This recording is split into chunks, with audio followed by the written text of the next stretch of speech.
Hi mga bebekes! Did you miss me? I miss you. All. Hala? Hindi. Namiss ko lang kasi mag-unboxing tayo for today. Pero hindi naman siya super dami. Dalawa lang. One and two. Okay, this is not sponsored and hindi ito free sample. Binili ko po to. Okay, kalma. Ang away. Okay, sige, tuloy na natin. Dapat sinasabi. So, share ko lang pala itong aking hairstyle for today's vlog. So, ayan, girly-girly lang. Very, bata ang atake, ganins. Anyway, ayan. So, flex ko rin pala, guys, yung gamit kong contact lens from Milk Creek. And yung lashes na gamit ko, yung very natural looking. Very natural looking, hindi. Pag tingnan mo ko siya, parang natural lang. Kala mo lang ano. Diba? Okay, so let's go na sa unboxing. Ayusin ko rin mic ko. Okay, so unahin ko na dito sa pinakamalaki. Kasi, siyempre, malaki mas. Ayan eh, anong ganun. So, ano dyan? Oh! Dito na siya, eh. Hindi mabuksan. Dali. Ayan, so kumuha lang ako ng gunting. At yung gunting na nakuha ay, mas malaki pa yung binili sa gugunting. Wala kasi ako mahanap, guys. So anyways, ito ay rejuvenating set. Pang-rejuvenate ng face. Hindi alam sabihin. Okay, so, ang binili ko is yung from Her Skin. Ang kanilang sa face. Kasi gusto ko talaga ang bakbak ng aking face.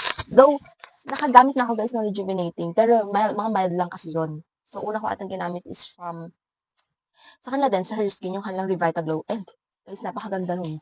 Oo, hindi ka magbabakbak ng bongga, pero yung glow niya, bibili niya talaga yung glow na hinahanap niyo. And, pangalawa siguro, yung Sugar Doll. Okay, yung Sugar Doll, guys, napaka-mild lang nun sa mga ayaw ng super bakbak, ganyan. Pero wala talagang bakbak yun. Pero kung ayaw niyo nang magbabalat yung face niyo, you go for Sugar Doll. Pero, sa akin kasi, hindi ko siya masyadong hindi siya naging okay sa akin. Parang hindi kami nag-click, ganun. Hindi ko siya sinisiraan, no, kay MJ. Ayun, tas after nun, parang nag-stop ako ng mga ilang buwan, gano'n. Tapos may nakita ko ulit sa TikTok na yung, what do you call this? I think it's Fairy Skin. Yeah, yung halang premium. Pero yung hindi yung ano yung ano lang, yung may parang, hindi siya mild eh. Parang light lang. Hindi na ako masyadong bakbak doon. Pero maganda siya. Kaya lang, i-stop ko kasi, parang pricey naman eh. Hindi carry bounce. So, yun. Pero sa lahat siguro na gamit kong rejuvenation, pang-rejuvenate ng face, ang nagustuhan ko talaga na product is yung sa Her Skin. I don't know why, pero gusto ko yung product nila. Mas okay ako doon. Nakita ko talaga yung glow na hinahanap ko, especially sa Revita Glow. Pero dahil nga gusto ko magbakbak yung face ko at talagang mabago siya, kasi kailangan ng face ko ng magpapalit ng ano. Ano papalitan de? I mean, kailangan ng exfoliation kasi guys ng face ko. Kasi as you can see, ang dami kong pimples dyan. Pimple marks, especially dito.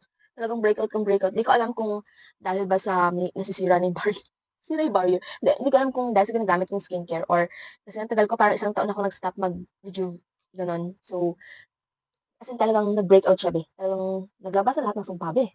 And, ano yung, siguro stress na rin. Super stress kasi ako lately, ang dami kong iniisip. Pero yun nga, pero syempre sa akin na lang yung iniisip ko na yun. And, yan, sa kailangan ko. Kasi, di ba, kung ipagko-compare niyo yun before kong skin, talagang, di breakout talaga malala yun. Kaya naman, gusto kong itry itong kanilang 7 days. Ayan. Oh. Okay, so nakatry na sa inyo itong 7 days na to eh. Hindi na kayo mahiya. So, ito siya guys, papakita ko na yung laman. So, meron siyang exfoliating night cream. Sunscreen to, feeling ko. Sun Protect with SPF 40. And, wow, may 2 soap na sila. So, ito guys yung soap. Tinanong ko pala din sa seller kung pwede siya sa katawan. And pwede naman daw. Ito itong soap lang pwede sa face and body. So, mainam. Di ba? Kasi 2 in 1 na. And yung kanilang, why is it open? Wala. Parang ano na to, gamit. Kaya, bakit naman ganun? Kung ganito ba eh. Gamit na ba to? Comment niya nga. Ganito siya oh. Hindi siya naka-sealed. Ito din. Feeling ko parang teka nga, open ko ako talagang tapos, ba ganun? Teka, ako natitingin. Ayun guys, so hindi naman, tinignan ko naman tong mga cream nila, okay naman pala, goods naman. May mga spatula rin siyang maliliit. Very hygienic naman siya. And itong toner, feeling ko binalat lang talaga nila, pero meron naman siyang so goods naman. Sorry naman. Okay, so yun lang.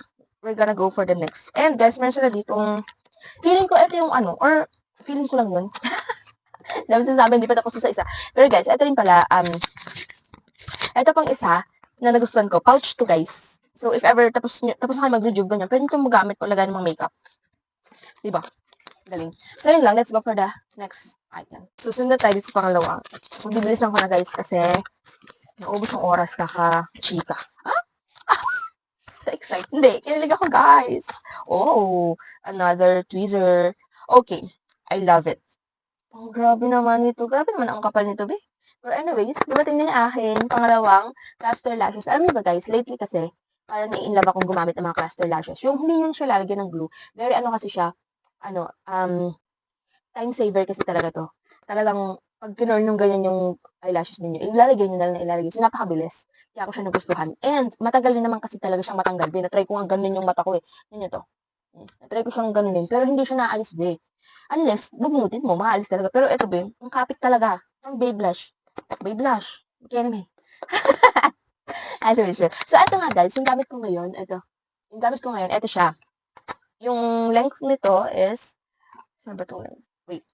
So, etong una ko guys, BA13 to. Ito yung length niya. So, very natural looking lang to. Ito nga yung gamit ko ngayon. Yan kung nakikita nyo. Kung nakikita nyo, ito siya. Kung gusto nyo pang everyday look na pwede nyo gamitin panggala, pang kung saan yung gusto nyo gamitin, pwede nyo. And bumili ako ng isa. Parang kapag aalis ako, parang gusto ko yung mga yung medyo pakak, ganun. Talaga may kitang nakakosal. Ito ay, ang length nito ay BA04 yan. And lagi siya guys, may kasamang tweezer. Kaya may dalawang tweezer na ako, di ba? Kung wala may isa, mayroon pa. So, grabe guys, sobrang talaga na-inlove ako sa cluster lashes ngayon. And feeling ko, unti-untiin ko talaga yung, shade. Aray! Yung pagbili ng lashes talaga ng Babe Lash. Kasi ewan ko ba, nagustuhan ko talaga. Sobrang and yes, niya, pwede to. Ang sabi kasi, 2 to 3 days lang. I mean, 1 to 2 days lang yung gamit ng lashes. Pero ako kasi, nagagamit siya 2 to 3 days, ganyan. Depende ka kung kailan ko siya gagamitin. Kaya super ganda nito. Anyways, kung gusto nyo, comment ka lang dyan, lalagay ko yung yellow basket. So, yun lang naman, i-end na natin to. So, yun lang guys. And bibigyan ko kayo ng journey sa paggamit ko itong, 7 days, kung talaga effective siya sa akin. So, yun lang. Comment down below kung gusto niyo ng link ng mga binili ko. Yun lang, bye!